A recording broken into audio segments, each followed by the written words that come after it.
the real science of happiness and why we are most likely getting it wrong. There is a lot of talk about the science of happiness in popular culture, but maybe, just maybe, we have been sold a lie. Not a malicious one, perhaps even a seductive one. That happiness is something to get, to earn, to achieve, or even to aspire for. What if everything we have been taught about happiness is only half the truth? Most people believe happiness is something you chase through success, pleasure, or mostly achievement. But the more we chase it, the more we reinforce that idea that it is actually in the first place missing from our lives. If you work hard enough, if you travel far enough, buy smart enough, optimize well enough, you will arrive at some magical state called happiness. But have you ever gotten what you thought would make you happy and still feel the same? We tell ourselves, I will feel it once I hit the next goal. Once I am with the right person, once I'm healed, once I'm enlightened, once I'm better. Yet, when we arrive at these destinations, the feeling does not really last. That is not failure. That's the design.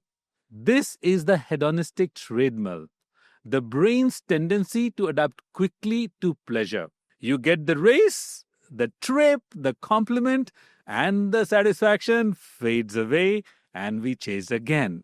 This cycle isn't just personal, it's cultural. We've built an entire economy of momentary highs like likes on Instagram, upgrades, quick fixes.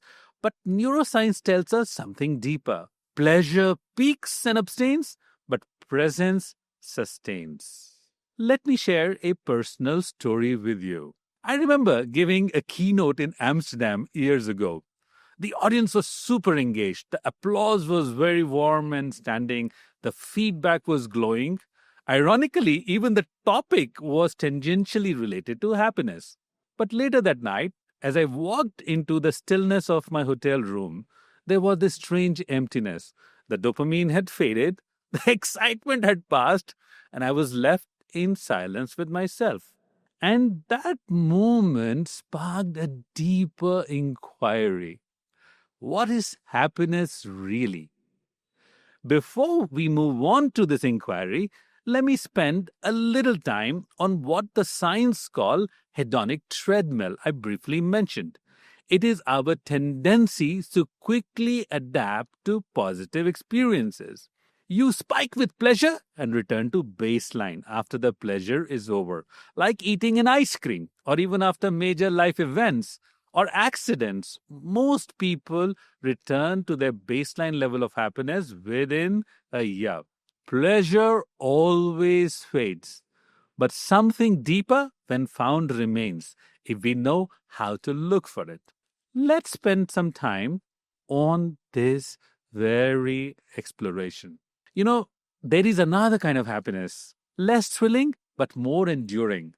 The Greeks called it eudaimonia or eudaimonia, the happiness of alignment, meaning, and inner coherence.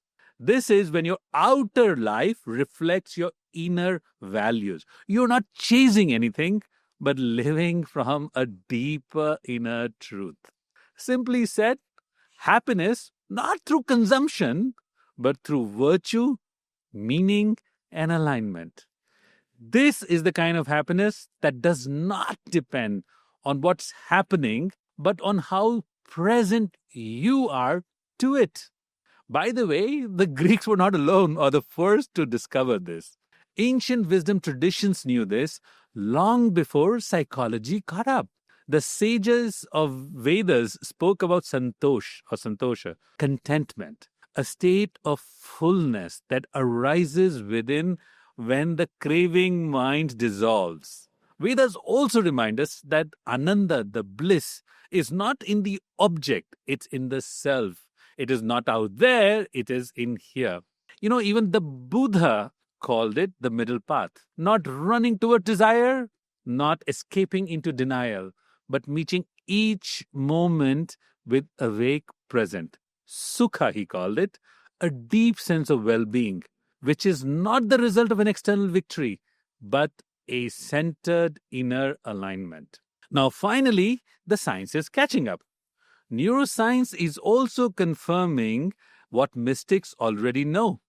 One of the researchers I'm fond of, Dr. Richard Davidson at the Center of Healthy Minds, found that long term happiness is strongly linked not to peak experiences or achievements, but to practices like mindfulness, compassion, and most importantly, living with purpose. So here is the paradox: the more you chase happiness, the elusive it becomes. It's like a shadow that runs away from you. But the moment you become present, you realize you never lost it.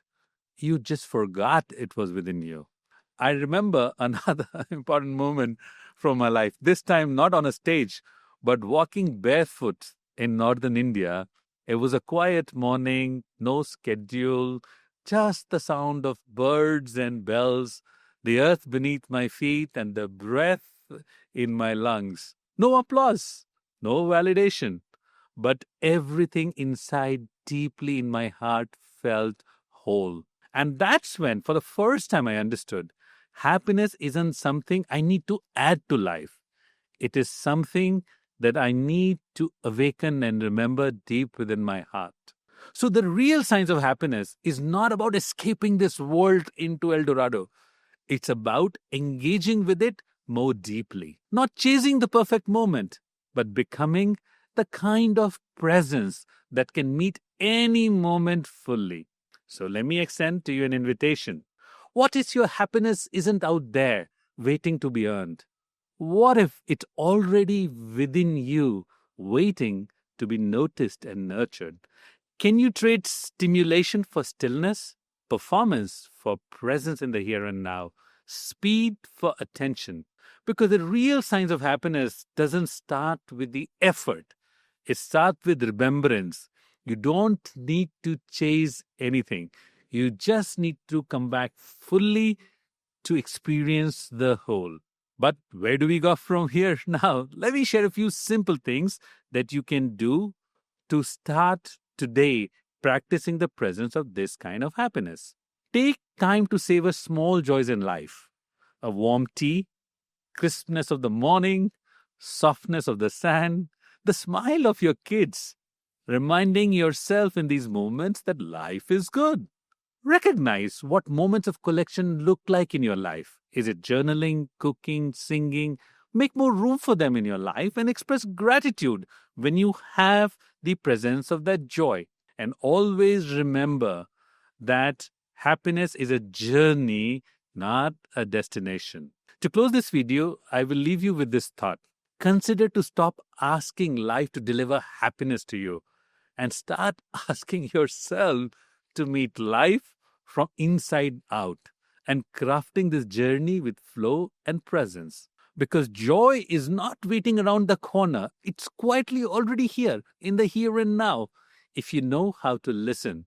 Or better said, if you make time to listen in moments and in breaths. When you do, you will hear that joy whisper back in your ear, life is good. And that, my friends, is the beginning of presence of lasting happiness, joy, and fulfillment.